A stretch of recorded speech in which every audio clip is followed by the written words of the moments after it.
Welcome back into the Blurred Wire. Today we are discussing a movie that I meant to record on last week, so this one's going to be relatively short. Um, but a movie I just saw in June. This summer has been stuffed with movies. I don't know if because they feel like people are finally ready to get back out there into the world and see stuff again. I mean, in 2023, people were kind of feeling like that was kind of an explosion, but then I guess it's because of the writer's strike. I think that's why. Because 2024 was a little bit light, and that's because of the strikes. And so now that those ended, 2025 they were able to pump them all out. To me, I probably would have waited till next year to drop some of these movies because a lot of them are competing. Um, but today I'm going to talk about How to Train Your Dragon. Talk about how it's doing box office wise, and a little bit more on like the box office, what it's looking like this year. You know, like why are movies doing well, worse, poor, all that stuff. So first, let's talk about How to Train Your Dragon, the live action adaptation of the film. Um, and like again, this is another live action adaptation that a lot of people are like, we didn't really need this to happen. Like the animated movies are so great, some of the best animated movies of all time. Like they're right up there with Into the Spider-Verse, and Inside Out. Great movies. So it kind of feels like, do we really need not Jurassic? I just talked about Jurassic World. So it kind of feels like, do we really need a How to Train Your Dragon live action? Like they just did this with Lilo and Stitch, doing it again with How to Train Your Dragon. And here's what I will say. Here's what I will say about How to Train Your Dragon. I think it was worth making a live action movie for two reasons. Gerard Butler was crafted to play stoic in real life. I think the world is a better place because we got to see I think the world is a better place because we got to see Gerard Butler play stoic in real life. And I think that's something he definitely wanted to do, and I'm so glad they brought him back. Out of all the actors throughout the entire How to Train Your Dragon franchise, he needed to be brought back the most. And I think if they end up doing a second one to this one, if you've seen How to Train Your Dragon before, Gerard Butler might make us cry when it happens. It's again, out of all the characters, he was the one who deserved to come back and play in live action because he crushed this stoic. And again, no, it wasn't a surprise. I mean, he already knows the character, he already knows how to do it. But seeing him play it was worth it for this entire movie to happen. Just seeing him play stoic was worth it. And he kept me into the movie for most of it. And I will say, I went to see it with some friends, a friend of mine who's a huge fan of the franchise. The movie grows on you. The movie does grow on you. It gets better with time. As you watch it and get through it,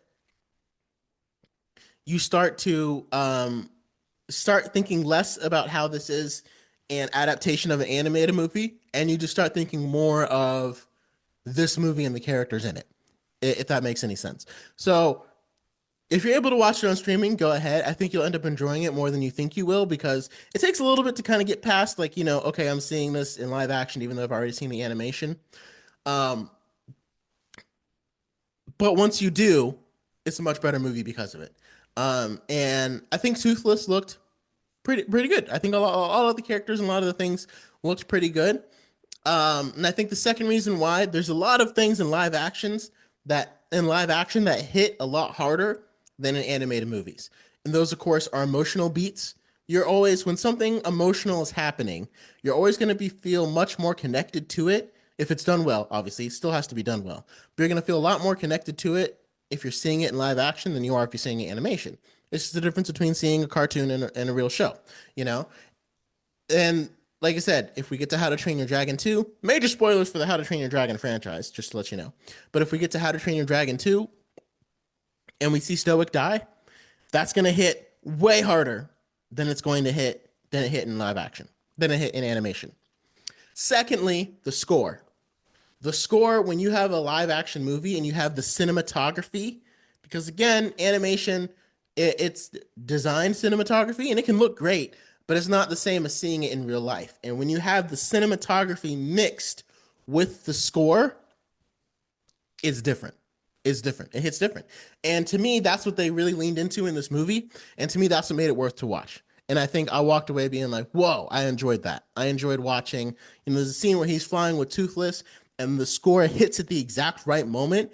So the high points of this movie are definitely the score, Gerard Butler, and the cinematography. And those are all three things that I think this movie did better than the animation on.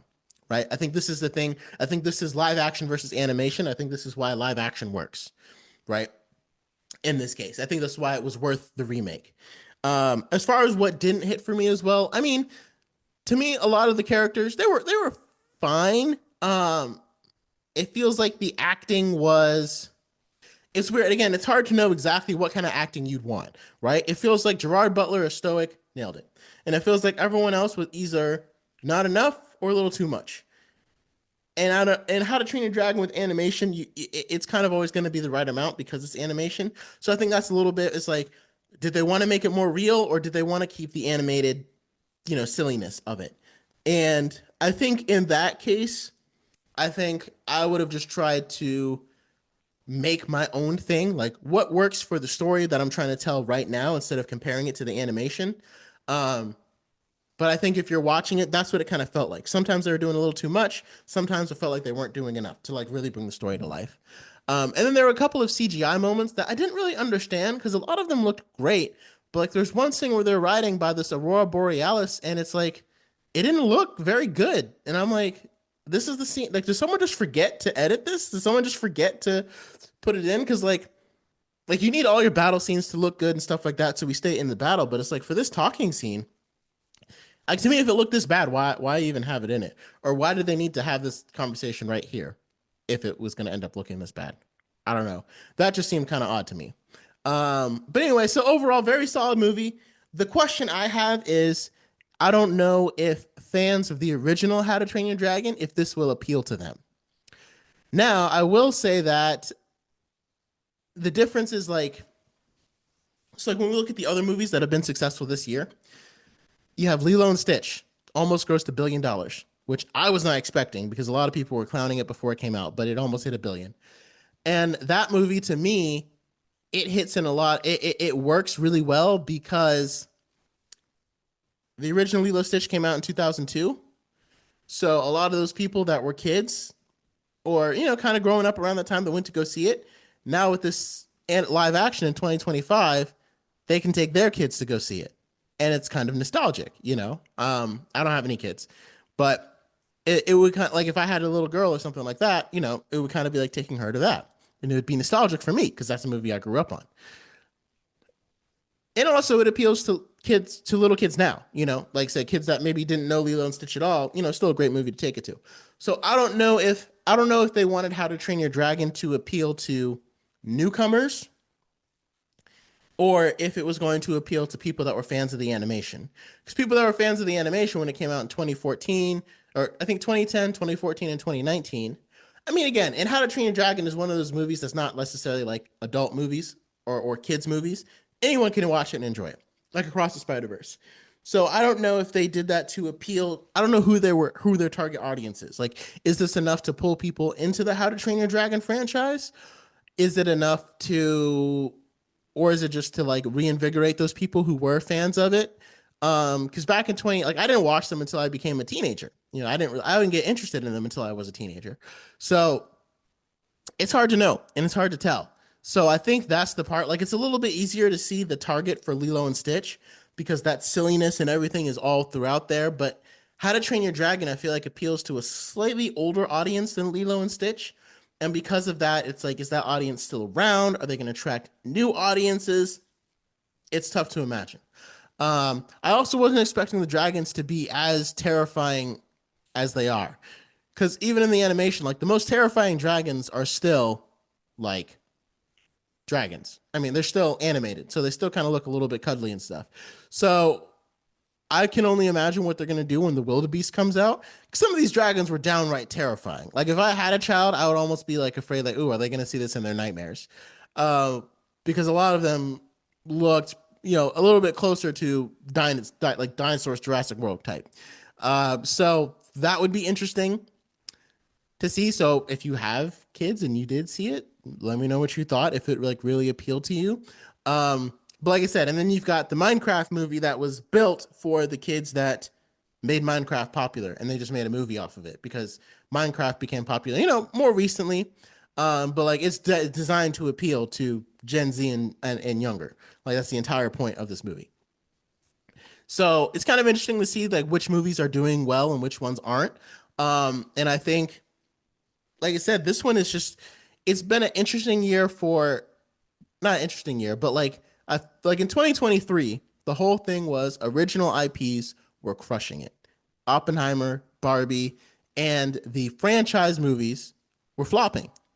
Mission Impossible, The Marvels, and it was kind of like, oh, is this kind of a turn towards, hey, more original IPs need to be, you need to start going more towards original IPs because those are going to bring in the most money. And then you have 2024, the only movie that brings in a billion is a franchise movie in Deadpool and Wolverine connected to Deadpool franchise and the Marvel franchise.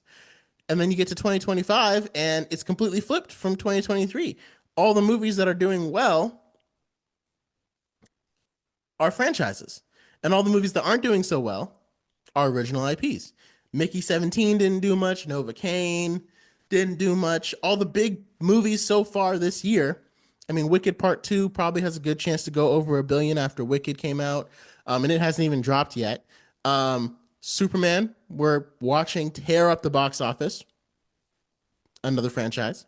I mean, and it's kicking off a franchise, but still. Fantastic Four, First Steps, franchise we're about to see. It's probably going to do extremely well at the box office. Thunderbolts hasn't done that well, but even Captain America Brave New World brought in a modest take over most of the original IPs. And then Jurassic World, again, it's crushing it. It's, I think, well over 350 million, something like that. And it's poised to gross a lot. Lilo and Stitch, remake, billion. Minecraft, video game adaptation, almost a billion. I don't think a movie has crossed a billion this year, but again, I think we're going to end up seeing that with Superman. Maybe even Fantastic Four First Steps, but I'm not sure. But again, that's not an original franchise. So it's very interesting about the shift between how 2023 was kind of like, man, franchises might be dead. Even 2023 Fast and Furious 10, Fast 10 came out and it didn't do as well as people thought. It still made a lot of money, but the budget was so inflated, like people thought it had to be $1 billion hit, and the last ones had all been billion, billion, billion, and it didn't hit that. And the narrative was kind of like, oh, franchises are dying. IPs, or now is the time for original IPs. But now here we are, and it appears like original IPs are, I mean, maybe no one has just had a good enough idea, but let's check the box office for this year. Um, just to see. I guess you could kind of consider Minecraft to be an original IP the way that Barbie was, because Barbie was based off of a character, um, and Minecraft is based off of a video game. So kind of, but like I said, this year is um, box office number one. So a Minecraft movie is still doing well. Sinners did pretty well this year, and that was an original IP. Um, but again, if you look at the actual numbers, it still hasn't done anywhere close to the highest grossing films. Well, actually, no, it's number three. Okay. Oh, well, it's for domestic. I want to see worldwide.